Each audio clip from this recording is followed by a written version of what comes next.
네, 지금 현재로서 확인은 되지 않고 있지만 지금 체포영장 집행과 관련해서 논의가 계속 이루어지는 걸로 보입니다. 네, 조금 전에 지금 공수처 관계자가 브리핑을 시작을 했다고 예. 하는데요.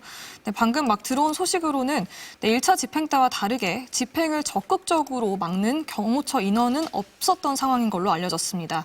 또 이제 경호처와 이제 공조수사본부 그 집행 인력 간에 물리적 충돌도 사실상 없었던 상황이라고 했습니다.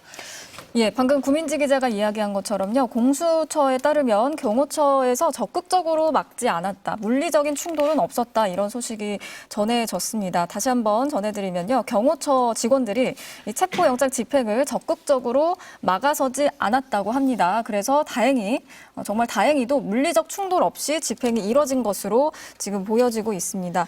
자, 교수님, 앞서 물리적 충돌에 대한 저희가 좀 염려가 있었는데 아무래도 여러 가지 그 경찰의 경고라든지 공수처의 그런 협조 요청이 좀 경호처 직원들의 마음을 흔들었던 게 아닌가 이런 생각이 듭니다. 그리고 저는 이번에 언론도 큰 역할을 했다고 봐요. 예. 언론에서도 계속 그러니까 위법한 그 강경파의 지시를 따르면 오히려 피해를 보는 거는 경호처 직원들이다 하는 것을 방송을 또 많이 하고 또 그러니까 경호처 직원들도 이제 언론에 어떤 제보도 하고 예. 뭐 이러면서 굉장히 그 강경파인 경호처 집행부가 어떤 장악력을 잃지 않았나 그런 예. 생각을 하고요. 지금 공수처에서 브리핑이 지금 진행이 되고 있습니다. 오전 9시부터 대변인 주재 브리핑이 진행되고 있는 것으로 보이는데요. 계속해서 속보가 들어오고 있네요.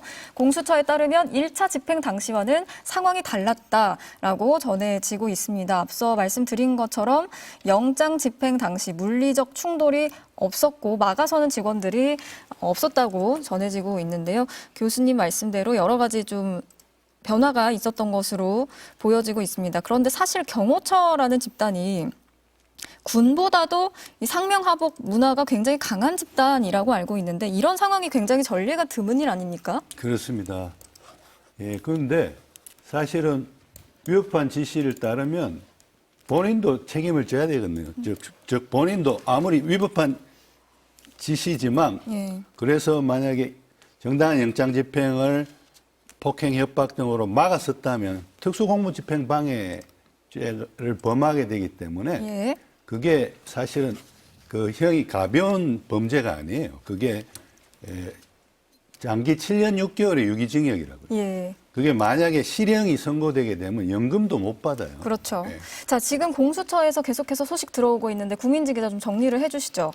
네, 가장 먼저 들어온 소식은 우선 그 집행 상황입니다. 아까 전해드렸듯이 1차 집행 때와 다르게 오늘 같은 경우에는 적극적으로 집행을 막는 경호처 인원은 없었던 상황이라고 했고요. 예.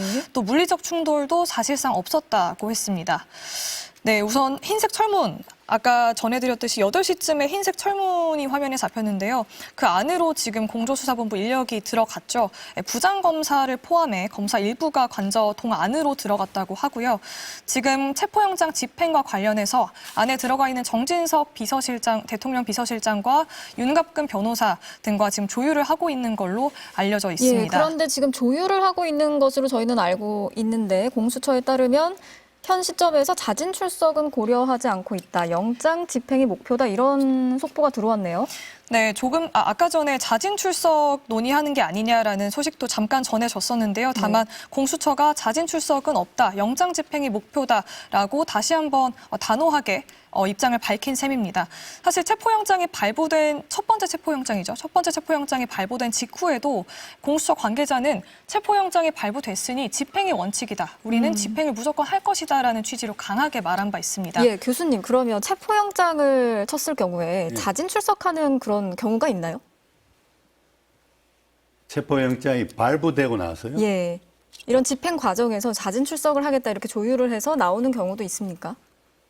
체포영장을 법관이 발부했으면 이제 선택지는 예. 이걸 집행하는 것밖에 없어요. 집행밖에는 없다. 그런데 집행하러 간 현장에서 예. 다시 어떤 내고를 할 수가 없다고요. 그렇죠. 그러니까. 이 논의 과정이 사실은 있지 않은 거죠. 일단 그렇죠. 집행이 그러니까 목표. 그 예. 자진 출석을 받아들일 권한이 그 집행하러 간 공수처에 없다고요. 예. 그래서 공수처도 지금 우리 구민지 기자가 전해주신 것처럼 일단 자진 출석은 고려하지 않고 있고 예. 체포영장 집행이 목표다 이렇게 밝히고 당연한 있습니다. 이야기입니다. 예. 예. 자, 계속해서 우리 구민지 기자 전해주시죠. 네, 말씀하신 대로 자진 출석 고려하지 않고 있다는 입장을 공수처 관계자가 조금 전 밝혔는데요. 다만 변호인단, 윤 대통령 측 변호인단 같은 경우에는 줄곧 체포영장 집행에 협조할 수 없다라는 입장을 강경하게 밝힌 바 있잖아요. 예. 네, 그렇기 때문에 지금 아직 지금 8시쯤 들어갔는데요. 아직까지 조율 결과가 나오지 않고 있는 걸로 보이고요. 또 아까 전에 화면을 통해서 경호처 차량이 나온 것을 확인을 했습니다. 경호처 선발대가 출발했다는 보도도 있었는데요. 이에 대해서 공수처 측에서는 아직 확인이 된 건 아니지만 다만 좀 조사를 받게 되는 장소에 대한 예. 경호 강화 차원의 출발이라고 저희 추측해 볼 수는 있을 것 같습니다. 경찰 지금 선발대를 말씀하시는 거죠? 네, 확인은 되지 않았지만 공수처 관계자에 따르면 뭐 예를 들면 조사하는 장소에 뭐 폭발물 검색을 해야 된다든지 관저 조사 장소를 어떤 식으로 비워야 한다든지 등의 협의 요청이 사전에 있었던 건 맞다고 했거든요. 예. 그렇기 때문에 그런 조치를 위해서 출발한 게 아닌가라고 조심스럽게 추측은 해보지만 확인이 되면 그 내용 다시 조금 후에 전달 드리도록 하겠습니다. 우리 교수님께서 방금 짚어주신 것처럼 공수처에서도 체포영장이 발부되고 나서 이렇게 자진 출석했던 전례는 없다 이런 이야기도 또 하고 있는 것으로 보이네요. 그리고 공수처에 따르면 지금 상황 종료 시점 언제쯤 이제 집행이 마무리될 것인지 시점은 예측하기가 어렵다. 아직까지 그럼 내부에서 좀 여러 가지 복잡한 상황이 벌어지고 있는 것 같습니다. 자, 지금 들어오는 소식을 계속해서 지켜봐야 할 것 같고요. 자, 그러면 윤석열 대통령이 이제 체포가 됐다는 가정하에 이후 상황 또 절차에 대해서 한번 짚어보면 좋을 것 같습니다. 체포에 성공을 하면 앞으로 어떤 절차로 조사가 이뤄지게 되는 건가요? 네, 체포를 하게 된다면 이제 피의자인 윤석열 대통령을 곧바로 공수처 청사로 이동시켜서 그곳에서 이제 조사가 이루어지게 됩니다.